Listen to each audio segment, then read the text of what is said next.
Yet through all the sadness, through all the sorrow, we learn from the book of Job that there's great peace, great power, and there's perseverance through God.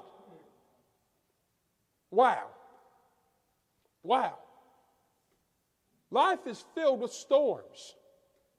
But there's no better ship than to ride on with Jesus Christ.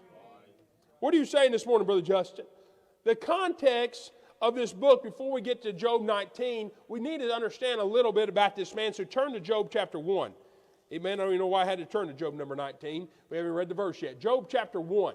Let's learn a little bit about this man named Job. A lot of his background is not given. He's from the land of Uz. Who knows of anything about Uz? I believe it's in the south of Israel, somewhere about there. It's a land of Uz, and there's somewhat about it, but let's just look at what the Bible tells us pretty plainly this morning. Look at verse 1 of Job 1. There was a man in the land of Uz whose name was Job, and that man was perfect, upright, and one that feared God and eschewed evil.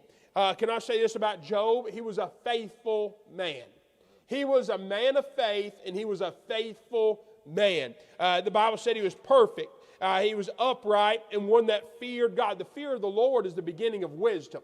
He was a separated man. He had eschewed evil. So he put up some parameters, had some convictions about him in his life, and guarded his testimony. He was a faithful man. Look at verse number 2 of chapter 1. And there was born unto him 7 sons and 3 daughters. Amen. He was a family man. Amen. It wasn't all about Job and Job's hobbies and Job's wants and Job's desires. He had an emphasis on his family. Amen. Just stay with me. We're going to get all the way to the empty tomb if you'll let me. Amen. Job was a faithful man. Look at verse 3. His substance also was 7,000 sheep, 3,000 camels, 500 yoke of oxen, 500 she-asses, and a very great household, so that as the man was the greatest of all the men of the east. He was a fruitful man. He was a faithful man, he was a family man, and he was a fruitful man. There's nothing wrong with having things. Amen. And it don't matter if it's $1 or $100,000. If it has you, that's where the problem lies. Amen.